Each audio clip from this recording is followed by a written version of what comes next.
Andhra Pradesh assembly के budget इजलास का आगाज हो चुका है। डिप्टी चीफ मिनिस्टर पवन कल्याण समेत अरकान असेंबली व कौंसिल ने इजलास में शिरकत की और आज के इजलास में मुख्तलिफ अवामी मसाइल, तरक्याती मनसूबों और रियासती बजट से मुताल्लिक उमूर पर तफसीली बहस हुई। इजलास में रियासत की माली सूरत-ए-हाल, फलाही स्कीम्स और आइंदा साल के तरक्याती मनसूबों पर हुकूमत की जानिब से अहम ऐलानात किए जाने का इम्कान है। असेंबली के बाहर सिक्योरिटी के सख्त इंतजाम किए गए हैं और बड़ी तादाद में हुकूमती व अपोजिशन अरकान इजलास में शरीक हैं।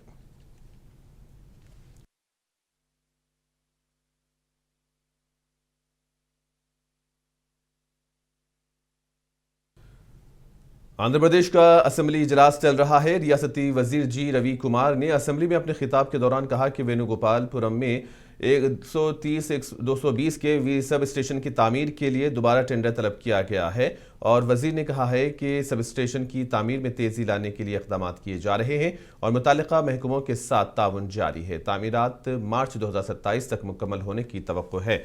वजीर ने कहा कि विजयनगरम के लिए ज़ेर ज़मीन केबलिंग का मनसूबा ज़रूरत और फंड्स के हिसाब से देखा जाएगा।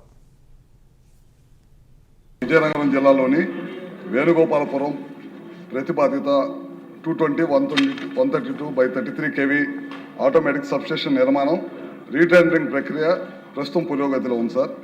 బి క్వశ్చన్కి సమాధానం టెండర్ ప్రక్రియను మరియు తదుపరి పనుల అమలును వేగవంతం చేయడానికి అవసరమైన అన్ని చర్యలు తీసుకుంటున్నాము మరియు ప్రాజెక్టును సకాలంలో పూర్తి చేయడానికి సంబంధిత విభాగాలతో సమన్వయం చేసుకోవడం వంటివి ఉన్నాయి సార్. మూడో ప్రశ్న సమాధానం ఈ ప్రాజెక్టు మార్చి 2027 నాటికి పూర్తి కావచ్చు సార్. విజయనగరం జిల్లా आंध्र प्रदेश में जर्नलिस्टों ने चलो विजयवाड़ा रैली का इनेकाद किया। APWJF और Andhra Pradesh broadcast journalist association की जानिब से रैली निकाली गई। इसी दौरान रैली में शरीक सहाफ़ियों ने बीमा स्कीम के अलावा मुफ्त तिब्बी सहूलियात फराहम करने और सहाफ़ियों के लिए फराही फंड्स देने का मुतालबा किया है। साथ ही रिटायर्ड सहाफ़ियों के लिए पेंशन देने का भी मुतालबा किया। चलो विजयवाड़ा रैली प्रोग्राम में रियासती वजीर पार्थ सारथी ने मेहमान खुसूसी की हैसियत से शिरकत की। फेडरेशन के सदर एस वेंकट राव ने कहा कि सहाफ़त का शोबा कई चैलेंजेस का शिकार है। सहाफ़ियों के लिए मीडिया कमीशन के क़याम की ज़रूरत है और रियासत में सहाफ़ियों के लिए पेंशन स्कीम भी नाफिज होनी चाहिए। इन्होंने गुज़िश्ता सालों में सहाफ़ियों को दरपेश मुश्किलात और हुकूमत की जानिब से उनके मसाइल के हल के देरीना मुतालबात का जिक्र किया।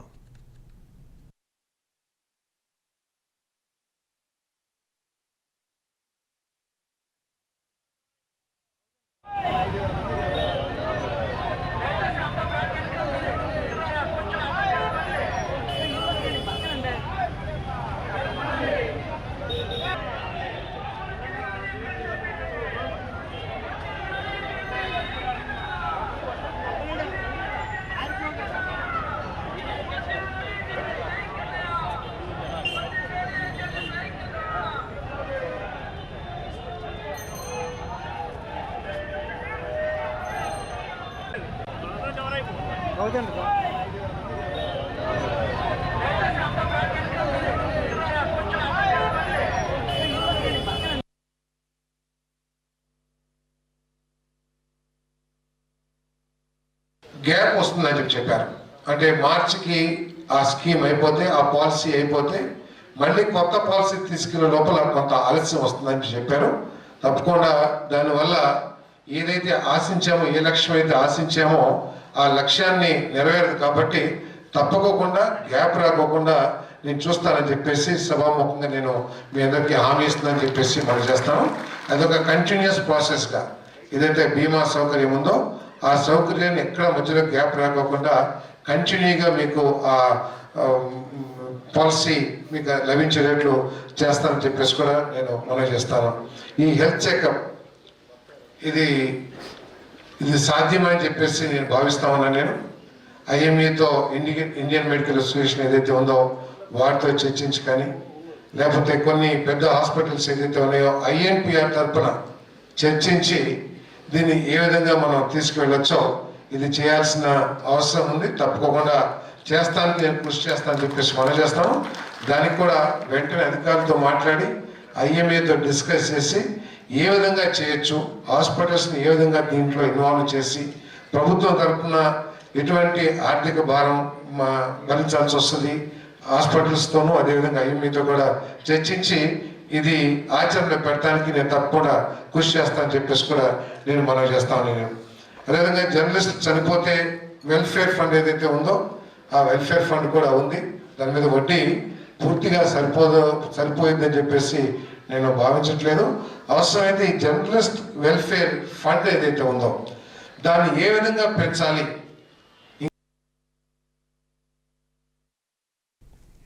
आंध्र प्रदेश कांग्रेस कमेटी के नायब सदर कोंडा शिवाजी ने पोलवरम प्रोजेक्ट की तामीरियाती मेयार पर संगीन खदशात का इजहार किया है। इन्होंने कहा है कि रियासत के इस अहम आबी मंसूबे में मेयार से मुताल्लिक सामने आने वाली इतरात तशवीश का बाइस है और हुकूमत को फौरी तौर पर इस मामले की मुकम्मल जांच करानी चाहिए। జాతీయ స్థాయి సెంట్రల్ వాటర్ కమిషన్లో ఈ తటస్థ ఇంజనీరింగ్ నిపుణులు అది నాణ్యతా ప్రమాణాలకు తగిన విధంగా లేదని చెప్పి ఆందోళన వ్యక్తం చేస్తున్నట్టు జాతీయ ఇంగ్లీష్ దినపత్రికల్లో పెద్ద పెద్ద వార్తలు ఫ్రేమ్ అవుతూ ఉన్నాయి ప్రతిరోజు. దీని గురించి ఆంధ్రప్రదేశ్ ప్రభుత్వం ఎటువంటి వివరణ కానీ దాని మీద స్పందన కానీ తెలుగు ప్రజానీకని చెప్పకపోవటం దురదృష్టకరం. మేమేమంటామంటే ఇదే కాంట్రాక్ట్ కంపెనీ కాళేశ్వరం తెలంగాణలో చాలా ప్రాజెక్టులు కట్టింది. ఈ కాంట్రాక్టర్లు ఎవరన్నా కానీ 1,00,000 కోట్లతో కట్టిన కాళేశ్వరం ప్రాజెక్టు జాతికి ఉపయోగపడకుండా అది కూలిపోయిన పరిస్థితి మన కళ్ళ ముందు కనపడతా ఉంది. జగన్మోహన్ రెడ్డి ప్రభుత్వంలో అన్నమయ్య ప్రాజెక్టు కూడా కొట్టుకుపోయింది. గోదావరి పుష్కరాలు వస్తున్న నేపథ్యంలో టార్గెట్ కూడా పెట్టుకున్న రాష్ట్ర ప్రభుత్వం దాని నాసిరకం పనుల మూలంగా రాజమండ్రి భవిష్యత్తే ప్రమాదంలో పడేటట్టుండే. తక్షణమే దీని మీద వివరణ ఇచ్చి ఏం జరుగుతుందని ప్రజలకు తెలియాలి. దాదాపు 30,000 కోట్ల రూపాయలతోటి పోలవరం ప్రాజెక్టు నిర్మాణాన్ని చేపట్టి దశాబ్దాలుగా 2004 నుంచి ఎప్పటి వరకు నడుస్తూ ఉంది. అది ఎప్పుడు పూర్తవుద్దో తెలియద్ది. అది పోలవరం ప్రాజెక్టా బ్యారేజా అనేది ప్రకాశం బ్యారేజీ టైపా కూడా తెలుతున్నా. అదేంటంటే లిఫ్ట్ ఇరిగేషన్ ప్రాజెక్టుగా చంద్రబాబు ప్రభుత్వం చెప్తా ఉంది. గ్రావిటీ తోటి రావాల్సింది దాదాపు 15 లక్షల ఎకరాల ఆయకట్టుకి, విశాఖపట్నానికి తాగునీరు, అలాగే కృష్ణాలో కలవటానికి, ఈ అన్నిటికి కూడా ఈ పోలవరం ప్రాజెక్టు కళ సాకారం చేసుకోవడానికి కానీ ప్రభుత్వాలు ప్రజలు ఎప్పటి నుంచో. वाईसीपी लीडर डी श्रीनिवास ने आज आंध्र प्रदेश के मारूफ मजहबी मुकाम तिरुमला तिरुपति देवस्थानम में हाजिरी दी। वो अपने अहल खाना के साथ मंदिर के दर्शन किए। इस मौके पर इन्होंने भगवान वेंकटेश्वर से रियासत की खुशहाली और आवाम की फलाह के लिए खुसूसी दुआएं की। मंदिर पहुंचने पर तिरुमला तिरुपति देवस्थानम के अहदेदारों ने इस्तकबाल किया और दर्शन के इंतजाम किए। दर्शन के बाद उन्हें मंदिर की जानिब से रिवायती प्रसाद और शाल पेश की गई।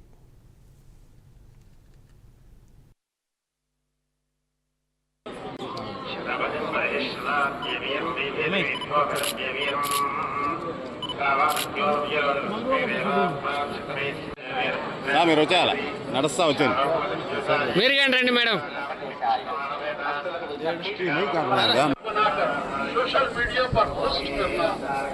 మేడం ఇట్లా చూడండి మేడం.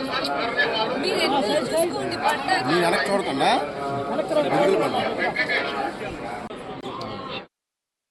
आंध्र प्रदेश के शहर नेल्लूर में वाक़ रंगनाथ स्वामी मंदिर में मुनक्किद होने वाले सालाना रथ उत्सव त्यौहार के मौके पर हजारों अकीदतमंदों ने शिरकत की।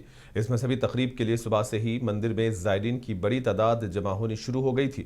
इस मौके पर भगवान रंगनाथ स्वामी की मूर्ति को खुसूसी तौर पर सजाकर शानदार रथ निकाला गया। अकीदतमंदों ने मजहबी नारे लगाते हुए रथ को खींचा और मंदिर के अतराफ में जुलूस निकाला। त्यौहार के दौरान खुसूसी पूजा, भजन और दीगर मजहबी रसूमात भी अदा की गई।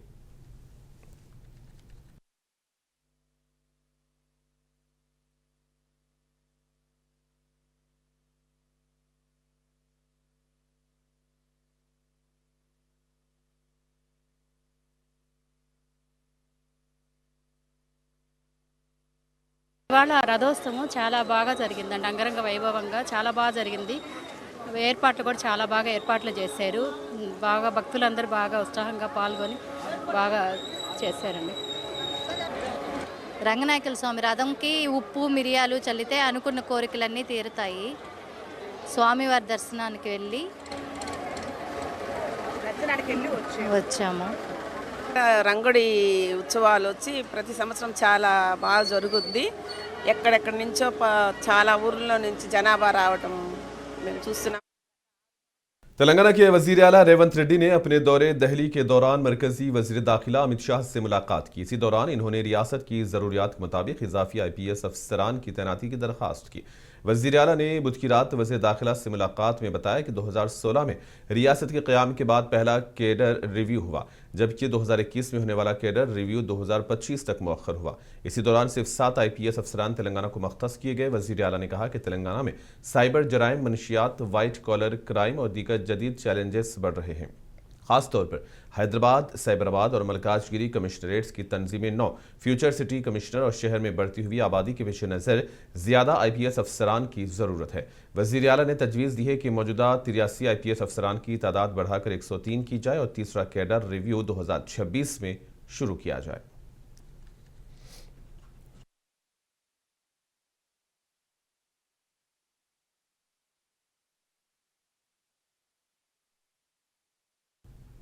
TGSRTC ने खवातीन के लिए मुफ्त सफ़र की सहूलत फराहम करने वाली महालक्ष्मी स्कीम के तहत नई बसें खरीदने का ऐलान किया है। इस स्कीम के तहत तेलंगाना हुकूमत ने 2000 नई बसें खरीदने का ऐलान किया।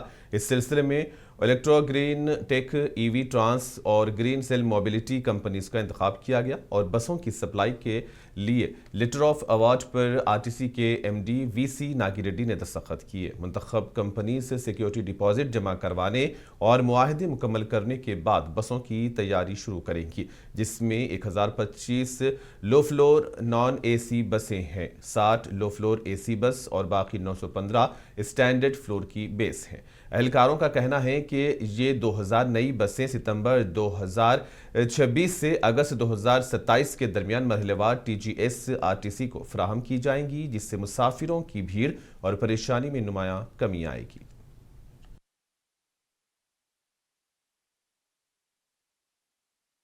महबूबनगर जिला कलेक्टर खुशबू गुप्ता ने सरकारी BC गर्ल्स वेलफेयर हॉस्टल का अचानक से मुआयना किया और इसी दौरान जिला कलेक्टर ने हॉस्टल में मुकीम लड़कियों के साथ बातचीत की और तफसीलात हासिल की। तलबा के साथ मुख्तलिफ उमूर पर तबादले ख्याल हुआ और उन्होंने तालीम और रोज़ाना दिए जाने वाले खाने से मुतल्लिक तफसीलात हासिल की, जिसके बाद जिला कलेक्टर ने हॉस्टल के किचन, डाइनिंग हॉल, बैतुल खलाओं और रेस्ट रूम व दीगर कमरों का जायजा लिया। इन्होंने हुकाम को सख्ती से हिदायत दी कि तालिबात को तयशुदा मेन्यू के मुताबिक मेयारी और ग़िज़ाइयत से भरपूर खाना फराहम किया जाए और सफाई का खास ख्याल रखा जाए। तालिबात ने कमरों की कमी और बाज़ मज़ामीन के असातिज़ा की किल्लत की शिकायत की, जिस पर कलेक्टर ने मुतालिका हुकाम से बात करने का यकीन दिलाया।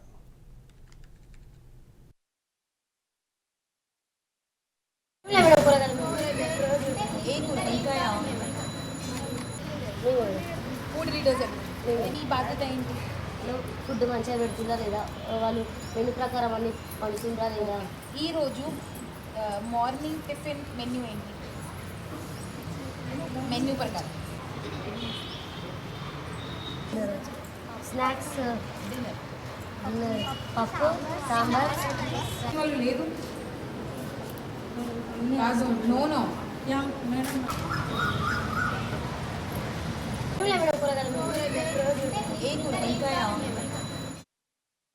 रियासती हुकूमत के अहकामात के मुताबिक सिद्दीपेट ज़िले में अवामी हुक्मरानी और तरक्याती मनसूबे के तहत मुख्तलिफ तरक्याती सरगर्मियों और अवामी मनसूबों की निगरानी और निफाज के लिए ज़िला कलेक्टर ने ज़िले के अफसरान के साथ इजलास मुनक्किद किया। इस इजलास में ज़िले के तमाम महकमों के आला अफसरान ने शिरकत की।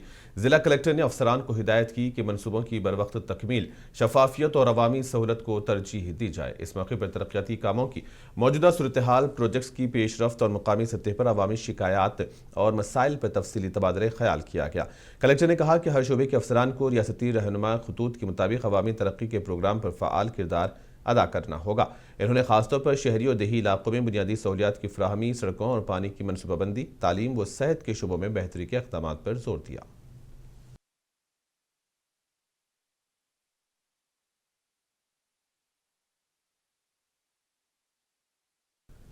टॉलीवुड स्टार जोड़ा विजय देवराकुंडा और रश्मिका मंदाना ने अपनी शादी की तकरीबात को बाज़ाब्ता तौर पर मुकम्मल कर लिया है। गुज़िश्ता शब हैदराबाद के ताज कृष्णा होटल में जोड़े की रिसेप्शन इंतहाई शानदार अंदाज में मुनक्किद हुई, जिसमें फिल्मी और सियासी शख्सियात की बड़ी तादाद ने शिरकत की और नए जोड़े को नेक ख्वाहिशात पेश किए। रिसेप्शन में मेगा स्टार चिरंजीवी, नागार्जुना, वेंकटेश समेत दीगर बड़े फनकार और सियासी लीडर किशन रेड्डी भी मौजूद हैं। विजय देवराकुंडा ने तकरीब के अख्ताम पर सबका बहुत शुक्रिया अदा किया और कहा कि आज से हमारी सेलिब्रेशंस मुकम्मल हो गई हैं, अब हम किसी शोरगुल के बगैर ज़ाती ज़िंदगी में वक्त गुजारेंगे।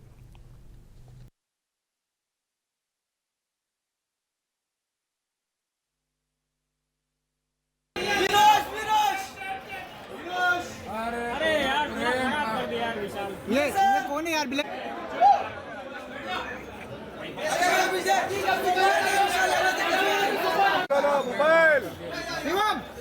वीडियो मार।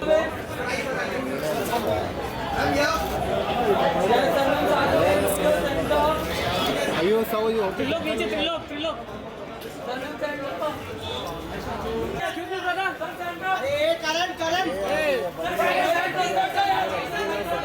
ये कैमरा नीचे ले, कैमरा डाउन।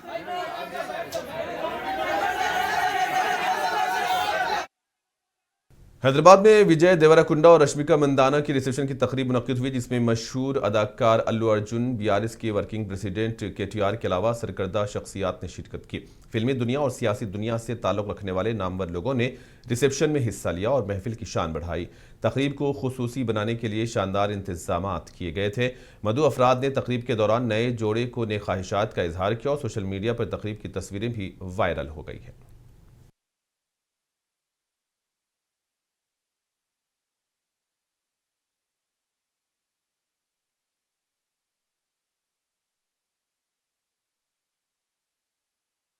जिले निजामाबाद के सालूर मंडल के हंस गांव में एक दूसरे पर हमले का रिवायती खेल खेला गया। इस खेल के दौरान गांव के लोग दो हिस्सों में तकसीम हो जाते हैं और इसके बाद दोनों के बीच में एक रस्सी होती है और इसी के सहारे वो एक दूसरे पर हमला करते हैं।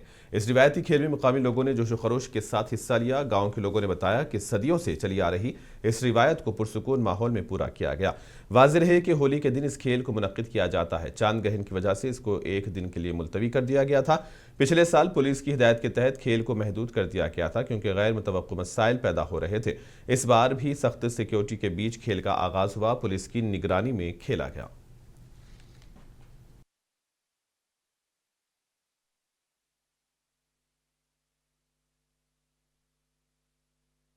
ప్రతి సంవత్సరం హోలీ అనగానే గుర్తొచ్చేది మొదటగా హోలీ పండుగ గుద్దులాట పీడి అనేది. ఈ గుద్దులాట పీడి ఆడకపోతే మా ఊరికి అరిష్టం జరుగుతుంది. ఈ అరిష్టాన్ని జరగకుండా మా ఊరి సాంప్రదాయం పోనీయకుండా ప్రతి సంవత్సరం మేము మా గ్రామస్తులందరం కలిసి ఆడుకుంటాము. ఒక తాడుని 3 స్తంభాలకు కట్టి మా గ్రామం ప్రజలు ఇరువైపు రెండు వైపులా ఉండి కులస్థాల వారిగా విడదీసి ప్రతి సంవత్సరం తాడు పట్టుకొని ఒకరినొకరు గుద్దుకుంటాము. గుద్దుకున్న తర్వాత దెబ్బలు తగిలినప్పుడు భోగి మంటకు వచ్చే బూట్లని ఆ దెబ్బలకు రాసుకుంటే తర్వాత రోజుకల్లా ఆ దెబ్బలు మాయమవుతాయి. ఈ గ్రామానికి ఎప్పుడు ఇట్లనే పచ్చదనంతో అందరి ప్రజలు క్షేమంగా ఉండాలని చెప్పేసి ఈ ఆట అనేది ఆడుకుంటాము. ఈ ఆట ఆడినప్పుడు ఒక సంవత్సరం ఆడకుండా ఉన్నాము కాబట్టి ఈ గ్రామానికి అరిష్టం జరిగింది. అప్పుడు గ్రామంకు చిన్న చిన్న వ్యాధులు సోకడం వల్ల మళ్ళీ నెక్స్ట్ अमेरिकी सीनेट में रिपब्लिकन्स ने सदर डोनाल्ड ट्रंप की ईरान के खिलाफ जंग रोकने की कोशिश को मुस्तरद कर दिया, जिसमें 47 वोट मुस्बत और 53 मनफी आए। इस कानून साजी का मकसद कांग्रेस की मंजूरी के बगैर मजीद हमलों को रोकना था। वोट ज़्यादातर पार्टी लाइन के मुताबिक आया, ताहम कैटकी के रेंड ने हिमायत की और पेंसिल्वानिया के डेमोक्रेट जॉन फेटरमैन ने मुखालिफत की है। इस फैसले के बाद कांग्रेस में हंगामी मबाहिस से और एहतजाज देखने में आया और डेमोक्रेट्स ने कहा कि सदर की पॉलिसी खतरनाक है और मजीद इंसानी नुकसान का सबब बन सकती है। 7, the nays are 53. The motion to discharge. On this, the yeas are 47, the nays are 53. The motion to discharge is not approved. On this, the yeas are 47, the nays are 53. The motion to discharge is not approved. On this, the yeas are 47, the nays are 53. The motion to discharge is not approved. On this, the yeas are 47, the nays are 53. The motion to discharge is not approved. On this, the yeas are 47, the nays are 53. The motion to discharge is not approved. मशरिक़ वस्ता में Iran और Israel के दरमियान जारी जंग 5वें दिन में दाखिल हो गई है। बीती रात तेहरान में धमाकों की इतलात मौसूल हुई है। ईरान, अमेरिका और इसराइल के दरमियान जारी इस तनाज़े में शिद्दत कम होने के आसार नजर नहीं आ रहे हैं। ईरानी सरकारी मीडिया के मुताबिक दारुल हुकूमत तेहरान के मुख्तलिफ इलाकों में धमाके सुने गए, जबकि इसराइल दावा किया कि इसके फ़िज़ाई दिफाई निज़ाम को ईरानी मिसाइलों के हमलों के खिलाफ फ़ाल कर दिया गया था। रिपोर्ट्स के मुताबिक अब तक ईरान में तकरीबन 1000 से ज़्यादा अफराद हलाक हो चुके हैं, जबकि इसराइल में 11 अफराद की हलाकत की तस्दीक हुई है।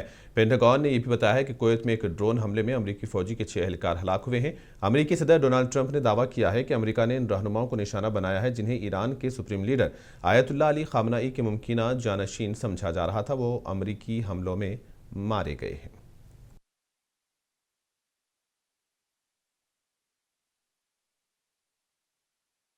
ईरान के बुकान शहर में शदीद बमबारी की इतलात मौसूल हुई हैं, जिसमें कई इलाकों के साथ साथ एक सरकारी इमारत को भी निशाना बनाया गया है। धमाके के बाद इलाके में खौफ व हिरास का माहौल पैदा हो गया है और शहरी शदीद खौफजदा हैं। सिक्योरिटी एजेंसीज ने फौरी तौर पर इलाके का जायजा लेना शुरू कर दिया है और सूरत हाल पर मुसलसिल नजर रखे हुए हैं। इब्तदाई इतलात के मुताबिक बमबारी के नतीजे में कुछ इमलाक को नुकसान पहुंचा है, तहम अभी तक हलाकतों या जख्मियों की तफसील सामने नहीं आई है। मुकामी हुकाम ने शहरियों से हिफाजती इक़दामात अपनाने और मशकूक सरगर्मियों की इतला देने की हिदायत की है।